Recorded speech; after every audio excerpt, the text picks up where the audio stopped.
Hi everyone, I'm Stephanie. Welcome to my channel. This is a place for smart solutions for moms and dads. I hope you enjoy and subscribe. Thanks.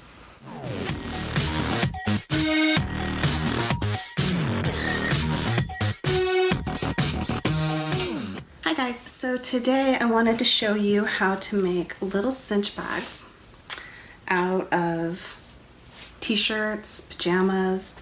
I'm actually going to use these for gift bags. My daughter got invited to a couple birthday parties, and so I thought it would be something unique and special for the birthday recipient.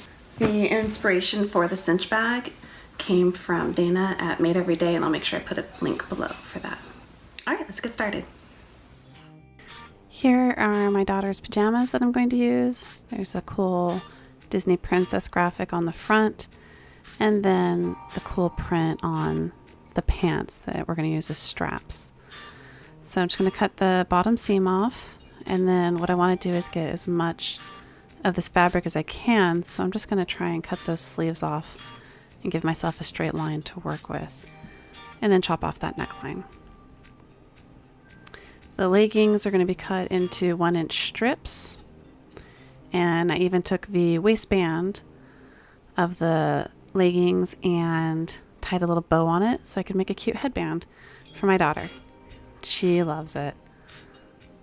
All right, time to thread the machine, do a little bit of sewing. I've got my pink bobbin, my pink thread. I will tell you that I'm new to sewing, so I've only been doing this for a few months, but I think once I got over that hump of figuring out how to thread my machine and thread my bobbins, I feel like it's been all pretty easy from there, I guess. So that's the hardest part. There's the walking foot, which I just love for knits. Super cool. And then I need to put in my ballpoint needle again because we're working with knits. So I'm just using the screwdriver to loosen it up, and then untighten everything, and then tighten it up with a screwdriver again. This was a Singer walking foot, and I have a Brother machine, but it's fairly standard attachment, so it works well when you just take the whole foot piece off. So we're just going to stitch a straight line across the bottom, just using a simple straight stitch. Typical seam allowance, 3/8 of an inch is fine. Would help if I actually threaded my machine first, just those little things. But I do love my auto threader. It's the coolest thing ever. All right, so no real need to pin or clip this since it was already just a straight line and we already have the sides stitched for us. It's just simply taking care of the bottom. Also going to go ahead and box in the bottom by taking in those corners. And I'll show you in another video how to do that. But for the purposes here, just taking it in on the corners, making it boxed, cleaning up all the threads so it's nice and neat. There we go. So we've got our boxed bottom now. You can do this with just fabric glue or hot glue gun as well, since it's not going to get washed a lot. You're just probably going to have a harder time doing things like the boxed bottom unless you're sewing. So to make this cinch sack, we need to stitch up the top corners to close off the whole bag, but leaving a little 1-inch hole so that the drawstring can go through that later. So we're going to stitch down about 1 inch, leave 1 inch for the drawstring, and then stitch the rest of the way down. Just using a few wonder clips here to keep it even and straight so it doesn't wiggle around on me too much. I've got a fabric marker, some sort of disappearing ink. I'm just going to mark down 1 inch, mark down another inch, depending on the size of your bag. It might be a little different, but 1 inch and 1 inch usually does the job. We can just do this with one stitch down. We'll set it for straight stitch. You got back stitch, forward stitch, back stitch again. Then move it along past that inch so you have your hole. Then you're gonna back stitch again, forward stitch the rest of the way, and then back stitch. Clean up all those little threads so it looks nice. Looks handmade, not homemade. All right, so then when you turn it, you see you've got just that little hole, which is all we need. We're going to do the same thing on the other side. So what I like for this next part of sewing is to use some Wonder Tape. This just allows me to be able to quickly stitch this and not worry about having to iron it and press in a seam first or a hem first. And also I don't have to worry about clips and pins and things like that. So it just lets me get more precise, a little bit easier. I'm going to use my paper scissors for my Wonder Tape because we like to keep our sewing scissors nice and sharp, right? Okay, so the big part of this is to make sure that the fabric goes over enough to cover those holes so that we have a nice channel for the drawstring.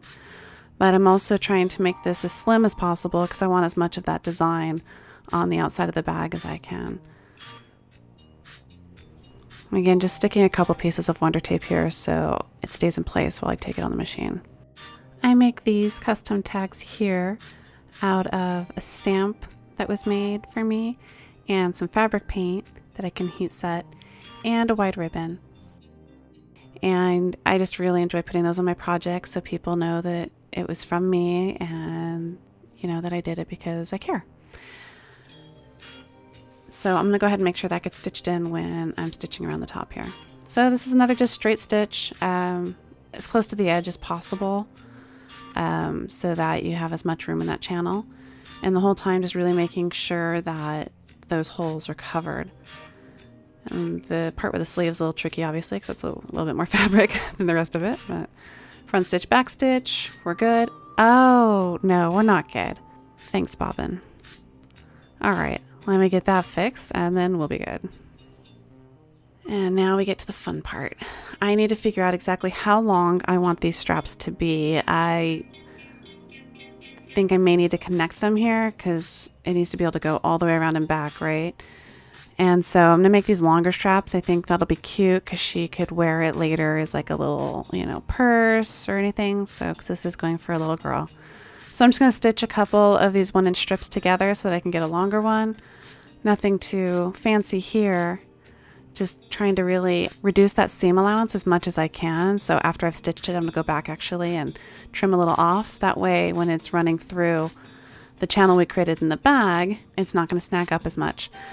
Now I did go back and forth quite a few times just to really make it strong because I know that these are going to get pulled on a lot. Okay, so using my fancy little bodkin, you can use a safety pin. I like how slender and smooth the bodkin is. It's like one of my favorite things. I love my gadgets if you haven't noticed by now. All right, so what you're going to do is you're going to push it through one hole and then go all the way around past the other hole and then pull it out. So there we go. We've got one strap coming out one side. Now we're going to take it and we're going to put the strap in through the other hole, the one that got past. That doesn't have anything coming out of it yet. And we're going to take this strap all the way around, past the hole where the other straps are coming out, and then back to the hole where it started. And so now we should have what basically looks like 2 straps hanging out one side and 2 straps hanging out the other side. And just work that around so that you have the same length on each side. So this bag is really coming together. Yay! What I'm going to do here too, just to help simplify it, is I think I'm just going to tie the ends together, and that way they don't ever have to worry about the strap sliding back in or anything crazy like that. Again, this is just going to be for a little girl, and so I want it to be, you know, as simple and easy as possible so that she can just have fun with it. So I've got my little knots on each side, nice and tight. And now we've got a bag. There it is. Cinched up. And I love that it has a cool design already on it, so it's good to go. Adorable.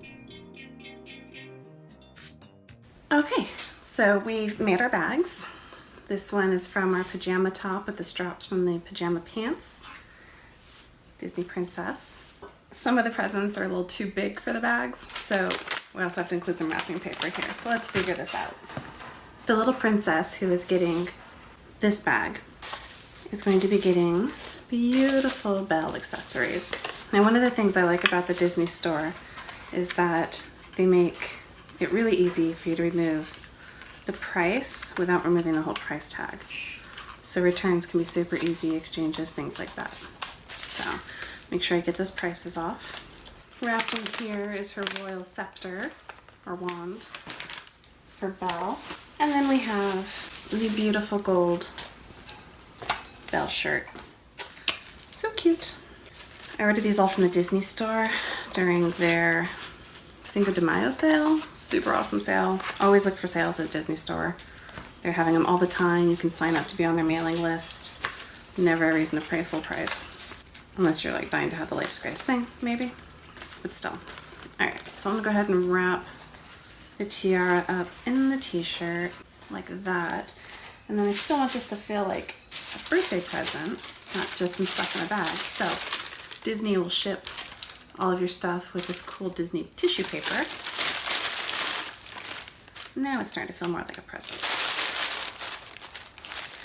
And then the Royal Scepter, went ahead and wrapped that because it was going to stick out. We don't want to give anything away. Still want our birthday presents to be a surprise. There we go. One present. And what we'll do is we'll add a tag that I will show you in another video. In the next video, I will show you the other bag I made using paint and the Cricut Maker to make stencils for the paint, and then the gift tags, again with the Cricut Maker, and we'll put the rest of it together. So I hope you enjoyed and you got some inspiration, and I'll talk to you guys next time. Bye.